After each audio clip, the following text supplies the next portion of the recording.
Pada kesempatan kali ini, kami akan membahas mengenai implementasi Final State Automata dalam penjualan dan mesin kasir.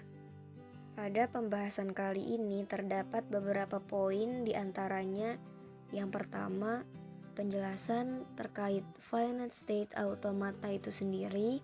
Yang kedua, mind map Final State Automata. Yang ketiga, penjelasan project yang kami buat. Keempat, alasan mengapa kami mengangkat topik tersebut. Dan yang kelima, merupakan kesimpulan. Final State Automata adalah mesin abstrak berupa sistem model matematika dengan masukan dan keluaran diskrit yang dapat mengenali bahasa paling sederhana atau biasa disebut bahasa reguler dan dapat diimplementasikan secara nyata. Final State Automata bertujuan untuk mendesain suatu model matematika bagi penerapan sirkuit sekuensial yang merupakan abstraksi komponen kerja komputer secara fisik. Contoh FSA diantaranya elevator, text editor, analisa leksikal, protokol komunikasi jaringan, dan pensekperity.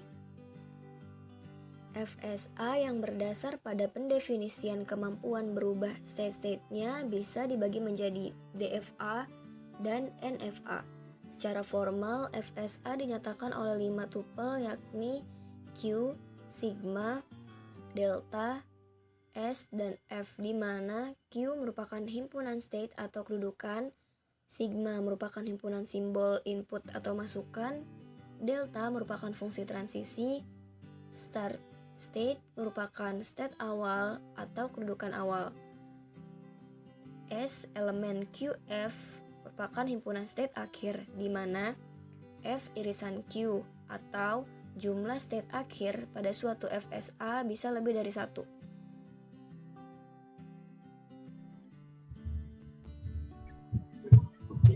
Selanjutnya ada korelasi FSA dengan program, di mana sesuai sama yang udah dijelaskan oleh rekan saya, secara formal FSA dinyatakan oleh nama tupel atau M, di mana M terdapat Q, sigma, delta, S, dan F, di mana S ini adalah start state dan F ini adalah final state.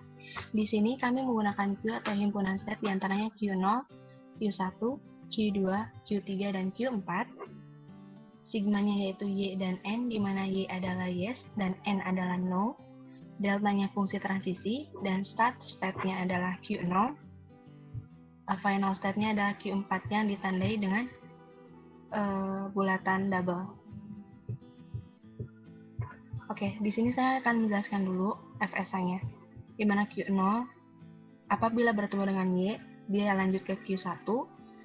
Apabila Q1 bertemu dengan Y, dia lanjut ke Q2.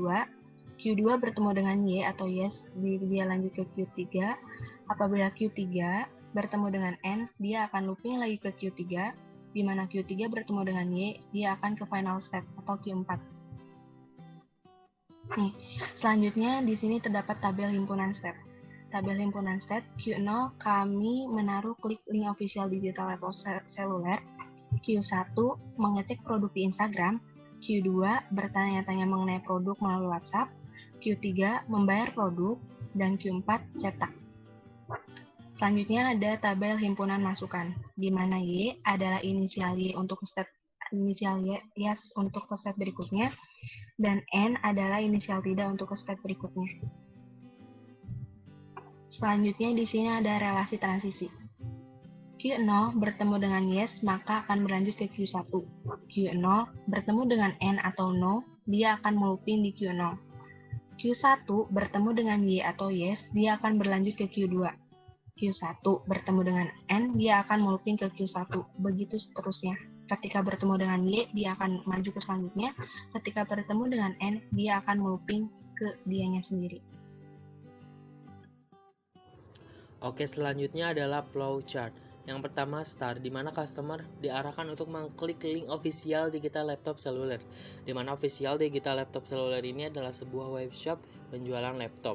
Berikutnya adalah proses. Pada proses ini, customer dianjurkan untuk mengecek produk di Instagram, bertanya-tanya mengenai produk di WhatsApp, dan membayar produk jika memang customer sudah yakin dengan apa yang akan dibeli. Berikutnya adalah decision. Pada decision, customer harus membayarkan uang dengan cukup. Nah, pada decision ini ada dua kemungkinan. Yang pertama, ketika customer membayar dengan jumlah uang lebih atau pas dengan harga laptop yang dibeli, maka penjual akan memproses pesanan tersebut.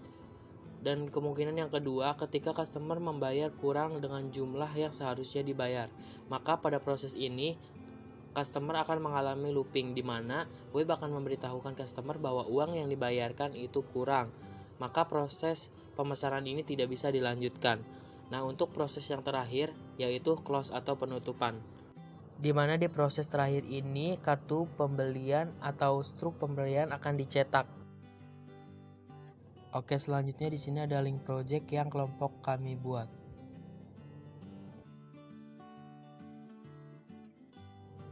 Project yang kelompok kami buat adalah project webshop sederhana yang kita namai Digital Laptop Seluler, di mana web ini adalah web penjualan laptop.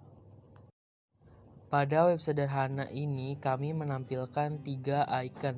Yang pertama ada more information, yang kedua ada branch information, yang ketiga adalah product information. Icon yang pertama adalah more information. Pada more information ini kita menyematkan 2 informasi melalui link. Link yang pertama adalah link Instagram.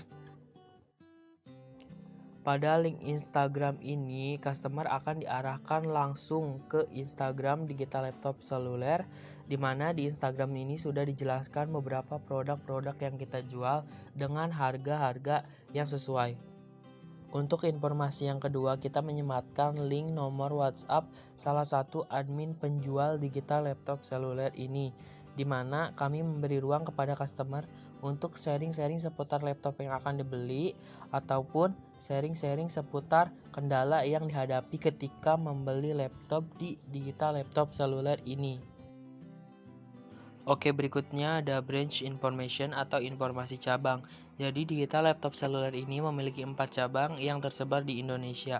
Yang pertama ada di daerah Bandung, Jawa Barat. Yang kedua ada di Semarang, Jawa Tengah.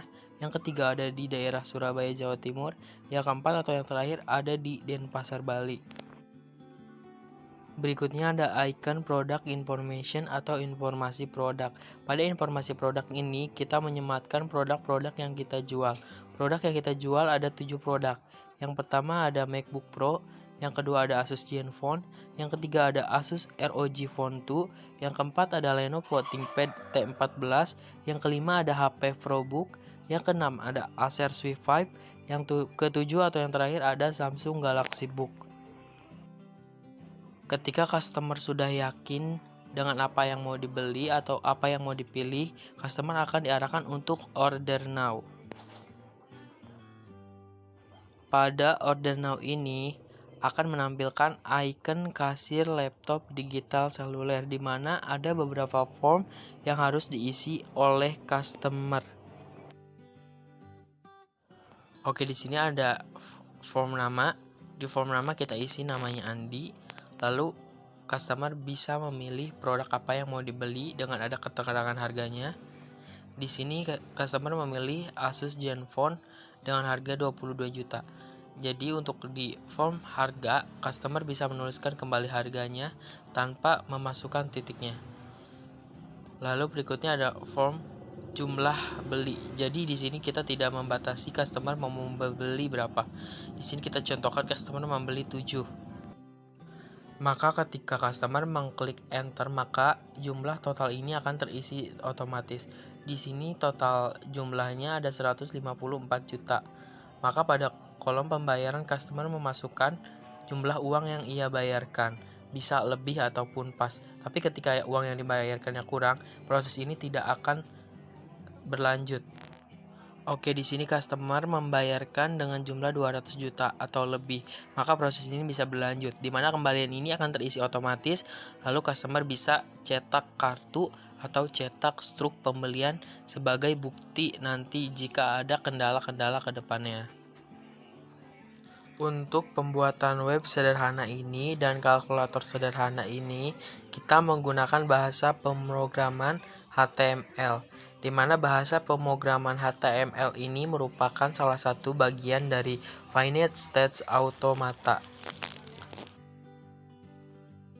Mengapa kelompok kami mengambil tema tersebut? Alasan kami mengambil tema tersebut karena ingin membuktikan bahwa finite state automata dapat diimplementasikan di kehidupan sehari-hari. Selain itu, proyek kali bertujuan agar dapat membantu seorang wirausahawan untuk mengelola sebuah store-nya.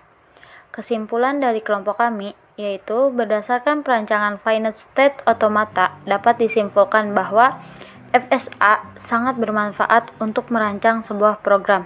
Contohnya, seperti program kasir dan program penjualan. Karena dalam mengembangkan programnya, kami menggunakan bahasa HTML, di mana HTML adalah bagian dari FSA.